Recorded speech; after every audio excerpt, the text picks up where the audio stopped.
I am Jenna Gonzalez on my 18th birthday. My mom handed me a trash bag and a one-way train ticket.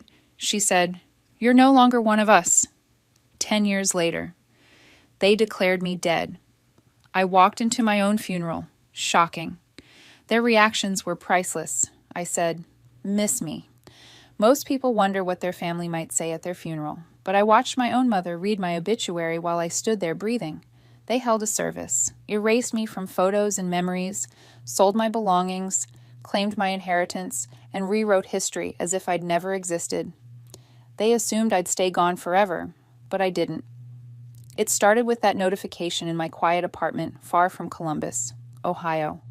An email from an old friend popped up, attaching a post that chilled me to the core. My face in black and white, labeled in memory of Jenna Gonzalez, beloved daughter and sister, gone too soon. Comments poured in about missing me, how I'd left tragically, posted by my family. My heart pounded as I realized they'd buried me without a trace of truth. They didn't just disown me, they killed me on paper. The service footage showed them gathered, faces solemn, mourning a lie. I felt that twist of grief and fury rise, sharp and unyielding. I'd built a life from scraps, thinking I'd moved on. But this pulled me back. If they wanted me dead, I'd return as the shock they never saw coming. If this story stirs something in you, like feeling erased or fighting back against betrayal, drop a comment with your thoughts. Where are you watching? Hit subscribe and turn on notifications for more raw, unforgettable tales like this. You won't want to miss the next one. It was a regular Tuesday evening when my phone pinged. I was sorting through mail in my small apartment, the kind of routine that kept my days steady after years of starting over. The notification was from email, not something I checked often anymore, but the sender's name caught my eye, Crystal Walker, my old friend from high school in Columbus. We hadn't spoken in over a decade, since those late-night chats about dreams and escapes. Her subject line was simple, "Is this you? Urgent?" I opened it, expecting some mix-up or spam instead. Her message hit like a cold wave. "Hey Jenna, found this on Facebook. Thought you were gone, everyone said so." Attached was a screenshot of a post, my photo from age 16, black and white, with bold text below, "In loving memory of Jenna Gonzalez, our cherished daughter and sister, 1995-2015. The date of death matched 2 years after they kicked me out. My pulse quickened as I scrolled. Comments from relatives, "Such a tragedy, gone too young. We pray for her peace every day," posted by Julie Gonzalez, my sister. The room spun slightly. I leaned against the counter, staring at the screen. This wasn't a prank, it felt too real, too deliberate. Crystal's note continued, "Your family held a service. I didn't go, but heard it was big. Car accident, they said." I refreshed the page, hoping for an error, but it stayed there, mocking me. They'd turned my absence into a grave. Before I could steady my thoughts, I clicked the link she'd added a video from the memorial. It loaded slowly, but soon the footage filled the screen. The hall was the community center in Columbus. Rows of chairs packed with neighbors and cousins I'd known growing up. Soft music played in the background as the camera swept across faces dressed in dark clothes. Then it focused on her, my mother, Helen Gonzalez. She stood at the podium, poised and calm, her voice steady. "We remember Jenna, a lost soul who strayed from the path. She's at rest now, and we find solace in that." I paused the video, my hands shaking. They hadn't searched for me or wondered. Instead, they'd scripted my end. The clip continued, showing the audience nodding along, no one questioning the story. Julie sat up front, expression blank, while Paul, my father, shifted uncomfortably beside her. Christopher, my brother, stared at the floor. A slideshow followed my childhood snapshots from Columbus parks and family gatherings, ending abruptly at my teen years. The video ended, leaving silence in my apartment. I replayed parts, noting every detail: the fake tears, the scripted prayers, a knot formed in my chest, tight and unrelenting. This went beyond rejection. They'd made me a ghost. I grabbed my phone and typed back to Crystal, "What is this? I'm alive. Who started the rumor? Her reply came fast. Your mom told everyone, said you vanished after a fight, then died in a crash. The service was at the community hall. Full house. I read her words over, the air growing heavier. They'd convinced the whole town, even old friends like her. No one had doubted or looked deeper. Crystal added, I thought it was true until I saw your profile pop up randomly. Glad you're okay. But this is messed up. Her confirmation sealed it they'd erased me publicly, in front of everyone who'd known me in Columbus. As the evening faded, I paced the room, piecing it together, the post, the video, the lies, it all pointed to something calculated. I'd survived on my own, scraping by with odd jobs until I built stability, but now, this revelation cracked that foundation. They thought I'd vanish quietly. I wouldn't. The decision settled in me. Like resolve, I needed to uncover more, to understand how far they'd gone. For now, though, the shock held me still, staring into the night. As I stared at the screen, memories flooded back. The cursor blinked mockingly, yanking me to that fateful birthday in Columbus.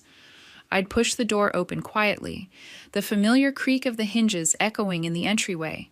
The house smelled of dinner remnants, roast and potatoes, a staple in our middle-class routine. But the atmosphere crackled with unspoken judgment. Helen Gonzalez, my mother, dominated the space from her spot on the couch, her expression carved from stone. She rose abruptly, grabbing the trash bag she'd prepared, items tumbling inside like discarded relics of my life. The one-way train ticket to Cleveland came next, slapped into my hand like a verdict. Rebellion has no place here, Helen stated, her voice low but firm. We won't let your rebellion drag us down. I scanned the room, desperation rising. Paul Gonzalez, my father, paced near the bookshelf, his fingers tracing spines without purpose, eyes fixed downward. Julie, my sister, perched on the armrest, her posture relaxed but her eyes sharp with underlying rivalry. As if my removal secured her position as the compliant one, Christopher, my brother, leaned against the wall, his arms folded in a way that screamed non-commitment. His silence a neutral ground I couldn't cross. The bag sagged in my grip, its cheap material crinkling against my skin. After everything. This is how it ends, I whispered. The question hanging unanswered. Helen crossed her arms tighter. We gave you chances. Take your things and go. Paul's sigh broke the quiet, a soft sound of conflict, but he remained rooted, offering no rescue. Julie tilted her head, her satisfaction evident in the way she avoided direct eye contact, perhaps calculating the benefits of my absence. Christopher shuffled his feet, his detachment a shield that left me isolated, stepping out into the crisp Columbus night. The suburban street felt alien under the porch light. I dropped to the curb, the ticket's paper edges digging into my palm, scanning the windows for any sign of reconsideration. The curtains stayed still. That expulsion defined my next decade, snapping back to the moment. I exited the tab and navigated to social media, a compulsion to quantify their betrayal. My profile search yielded ghosts, deleted tags, vanished connections. Switching to Julie's account revealed a polished narrative, candid shots from neighborhood barbecues, her recent award from the community center, mentions of family milestones that excluded me entirely. A buried post from 8 years prior seized my attention. The image captured my childhood room, transformed bed frame gone, walls repainted neutral, the window curtains I'd hung myself now absent. Embracing change by letting go of the old, Julie had written. Hearts and supportive comments from extended kin. It symbolized their purge, converting my personal haven into a blank canvas for her use. Helen's timeline mirrored the narrative images of bake sales and holiday lights in Columbus squares, all projecting unity, with captions emphasizing resilience and faith, subtly omitting my role. This online cleanse ignited a deeper probe into my inbox relics. Unearthing Paul's drafts felt like unearthing buried letters. The earliest, Jenna. The argument that night was wrong. I let it happen. A later one. Birthdays come and go without you. I think of calling but hold back. Yet another. Your mother's vision for the family doesn't include conflicts like yours. These halted confessions exposed his internal struggle, his choice to prioritize peace over pursuit. The revelations stoked a resolute anger, distinct and focused, rising from the chair. I paced the floorboards, internalizing the scope of their actions: Helen's dominance, Paul's evasion, Julie's self-serving adaptation, Christopher's passive observation. It wove a tapestry of intentional oblivion. The room's reconfiguration stood as a monument to their resolve, erasing my imprint from the home's fabric. A surge of determination solidified I'd dismantle this illusion. However, impulsive return would undermine it all. Strategy demanded time. I'd assemble the facts methodically, ensuring the confrontation carried undeniable force. The next day, I headed to the county office. Sunlight filtered through my curtains as I dressed quickly, determination pushing me out the door. The drive felt mechanical, my mind replaying fragments of what I'd uncovered. Arriving at the government building in Columbus wasn't part of my plan when I woke, but necessity drove it. The clerk behind the counter greeted me with routine politeness, asking what I needed.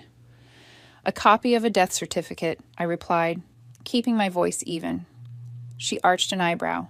"For a relative, mine," I said flatly.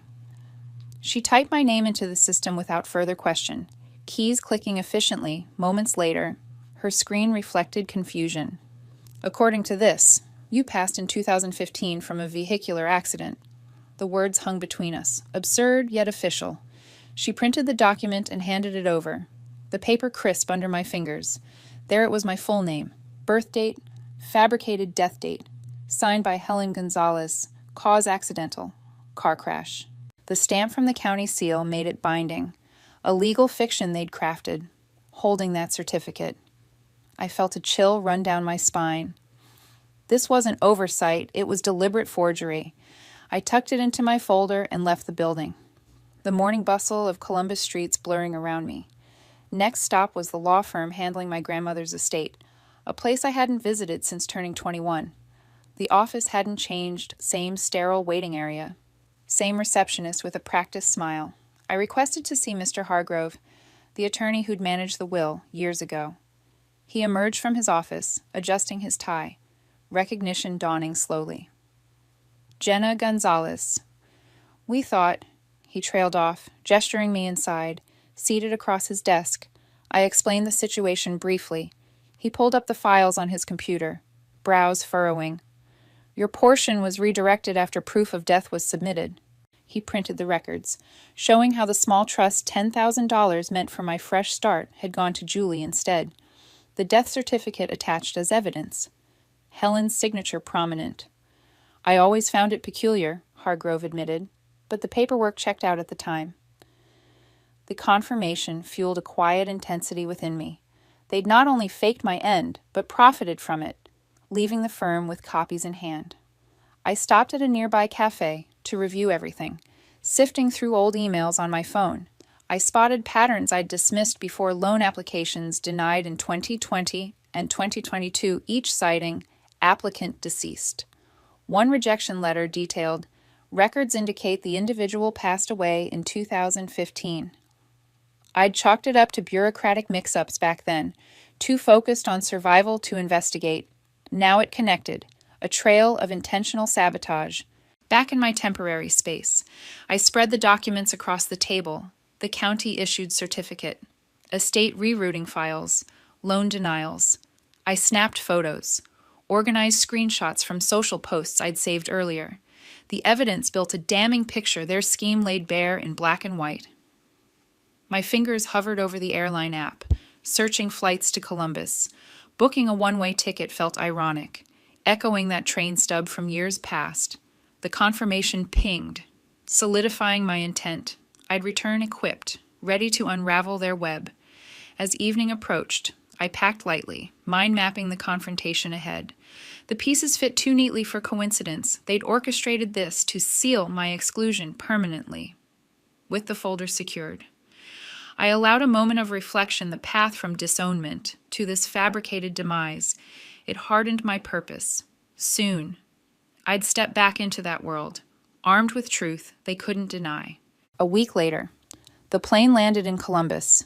The familiar skyline rose against the horizon as I stepped off, a rental car key already in my pocket. Driving through streets I'd once navigated daily brought a strange detachment.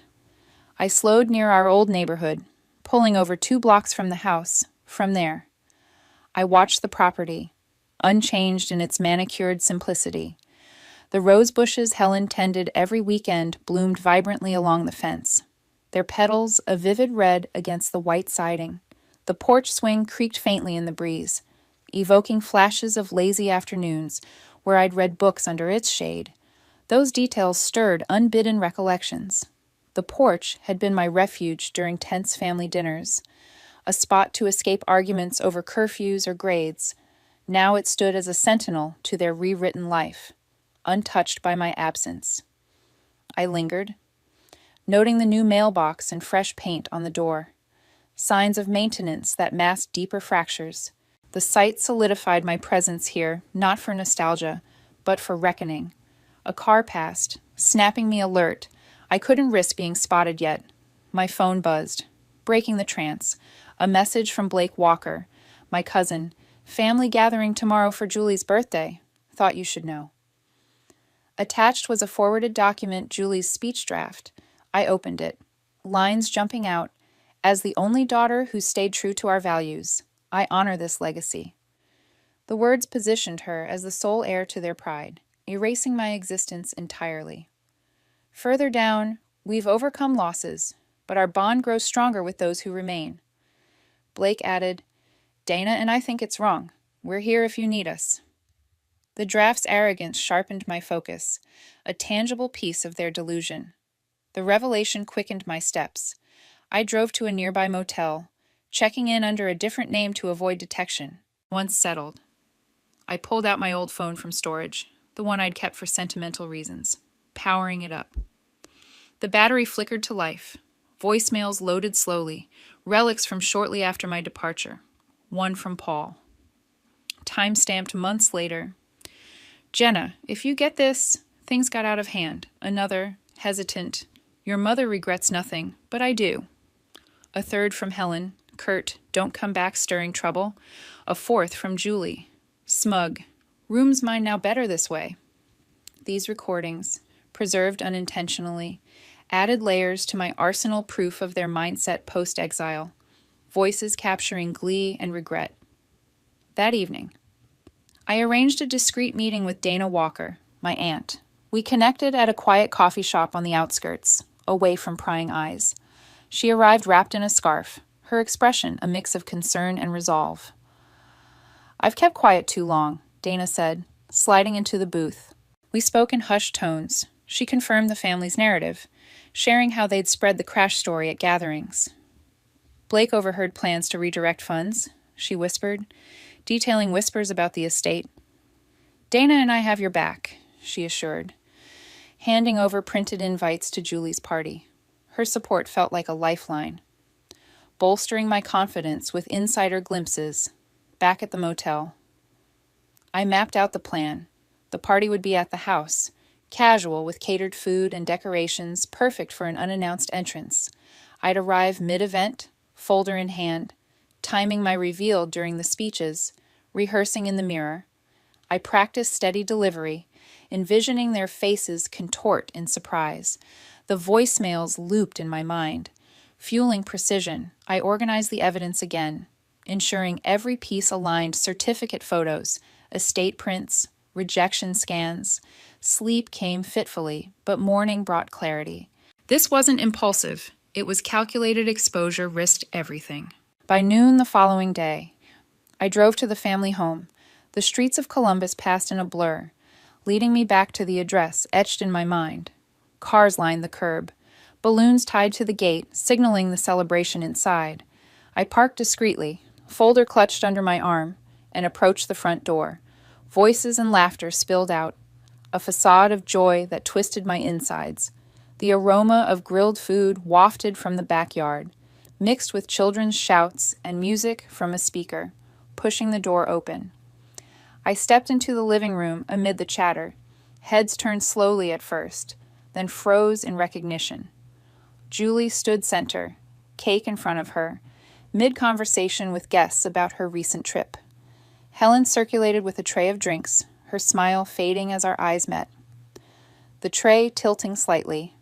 Paul lingered by the window, glass in hand, his posture stiffening. Christopher chatted with relatives nearby, his laugh cutting short. The room hushed gradually, silverware clinking to a stop, balloons bobbing silently. I cleared my throat, voice steady despite the pounding heart. "Miss me." Gasps rippled through the crowd like a wave. A glass slipped from someone's hand, shattering on the hardwood with a sharp crack. Julie's face drained of color, her mouth agape, hands frozen mid-gesture. Helen set the tray down with a thud, stepping forward aggressively. "What are you doing here? This is private." Guests murmured in low tones, eyes wide with shock, some pulling out phones discreetly. I ignored her. Turning to the group with measured calm. "They told you I died in a crash. Held a service at the community hall. Mourned publicly with prayers and slides, but I'm standing right here breathing, very much alive." The murmurs intensified, a aunt covering her mouth. I opened the folder, laying out the death certificate on the coffee table amid plates of snacks. Signed by Helen, claiming vehicular accident in 2015. People leaned in, peering at the seal and signature, whispers building.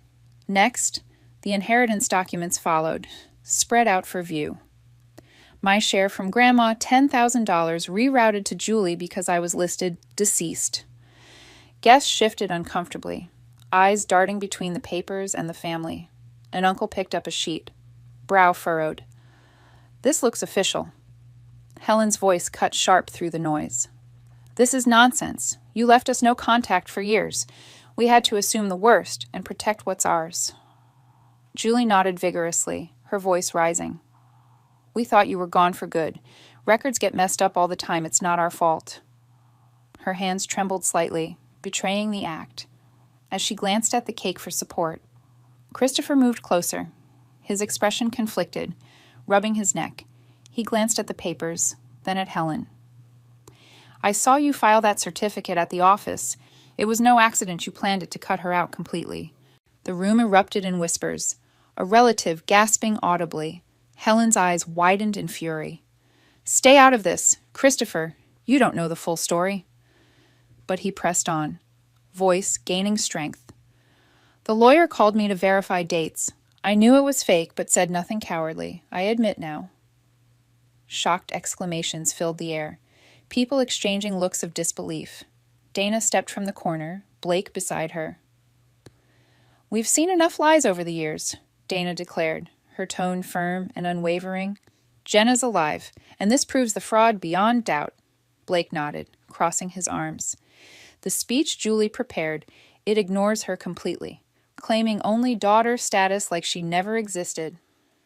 Support fractured the gathering. Some nodded toward me, murmuring agreement like, "This explains a lot." Others clustered around Helen, faces etched with doubt and defensiveness. A cousin muttered, "This can't be true, faking a death." Another, louder, "They faked her death for the inheritance money." Whispers turned to arguments, voices overlapping in confusion and outrage. "How could you do this to your own child?" someone asked Helen directly, pointing at the documents. Gasps punctuated the chaos as people examined the papers more closely, passing them around with shaking hands. Helen raised her hands desperately. "Everyone calm down. This is a misunderstanding. Jenna's twisting facts to cause drama." But the damage spread rapidly, guests exchanging frantic glances, some heading for the exit, phones out to text others about the scandal. Julie's birthday cake sat untouched, candles melting forgotten, icing pooling on the plate as the mood soured. The party dissolved into disarray, conversations splintering into accusations and defenses. Relatives divided sharply, some approaching me with questions like, "What really happened all those years ago?" Others defending the family line with, "There must be more to it. Let's hear their side." Helen's composure cracked entirely, her commands ignored amid the turmoil, face flushed with frustration. As the last guest trickled out, the living room emptied, leaving tension thick in the air. The fallout demanded resolution, a family meeting loomed inevitable. The morning after. Tension hung in the air at Aunt Dana's kitchen. Sunlight streamed through the blinds, casting stripes on the wooden table where coffee mugs sat untouched. Dana bustled with plates of toast and fruit, but the room felt charged, family members arriving one by one with strained expressions and minimal greetings. Blake nodded at me from the corner, his presence a quiet anchor amid the unease. We gathered around the table, chairs scraping against the floor as Helen took her seat at the head, her posture defensive. Paul sat beside her, looking worn with dark circles under his eyes. Julie slouched opposite, arms crossed defiantly, fiddling with her napkin. Christopher entered last, closing the door softly but avoiding eye contact with everyone, settling into the remaining chair. Helen started sharply, breaking the silence. "This nonsense ends now. Jenna, your stunt yesterday humiliated us all in front of everyone." I met her gaze without flinching, my tone level. "Humiliation. You faked my death and stole what was mine. That's the real issue here." The argument ignited instantly, voices layering over each other in rapid succession. Julie leaned forward aggressively. "You abandoned us first, disappeared without a word. Why drag this up now and ruin my day?" Dana interjected firmly. "Because lies like yours don't stay buried forever, and Jenna deserves answers." Blake added his voice. "The evidence we saw speaks for itself. It's not just her word." Paul rubbed his temples, his hands unsteady, finally speaking up with a sigh.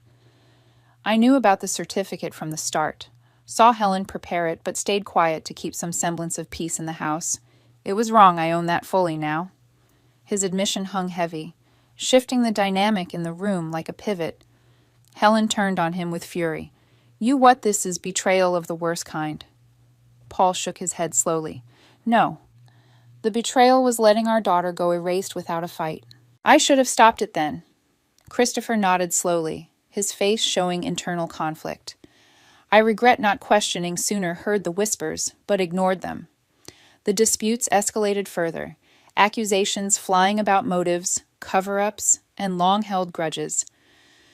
Julie defended fiercely, her voice rising. "We did what we had to for the family's sake stick together through tough times," I countered evenly. "Not when it means committing fraud and rewriting history to suit yourselves." The room divided further, Dana and Blake backing my points with nods and additional details, while Helen rallied Paul and Julie with pointed stares, trying to regain control. As tempers peaked and voices overlapped in heated exchanges, I pulled out the legal form I'd prepared overnight. I've filed a civil suit fraud, falsifying government records, theft of inheritance. Gasps followed from around the table, but I continued without pause. "The court will sort it out, with all the proof submitted." Helen's face paled, her hands clenching the table edge. "You'll ruin everything we've built. Think of the consequences." The meeting dissolved into silence after that. No resolutions reached, just fractured alliances and unresolved glares hanging in the air. Days later, the consequences unfolded swiftly in the wake of the filing. Helen faced a fine of $5,000 from the judge during the hearing, plus 100 hours of community service at a local shelter in Columbus. Her small business suffered immediately. Clients canceled contracts after word spread through neighborhood networks and online forums. Whispers of the scandal eroding her reputation and leading to empty appointment books. Julie fared worse. Her job at the firm ended abruptly when the story leaked to colleagues via social channels. Employers citing integrity concerns amid the public fallout and internal reviews. Paul moved out quietly a few days after, opting for a separate apartment downtown. Their marriage strained beyond repair by the revelations and constant arguments that followed. No dramatic reconciliations followed. Calls went unanswered. Attempts at contact met with blocks. Doors stayed closed permanently. I packed my things that week, leaving Columbus behind for good, without looking back in my own city. I reconnected with old friends who'd become my true support over the years. Evenings filled with shared meals, honest talks, and plans for the future that rebuilt what family truly meant on my terms. Reflecting on it all from a distance, I realized blood ties don't define worth or belonging. True family emerges from those who choose loyalty through storms, not obligation. Rising from erasure taught me to craft my narrative independently, unburdened by past chains or expectations. Strength lies in forging ahead deliberately, claiming space where none was given, and defining success beyond inherited wounds.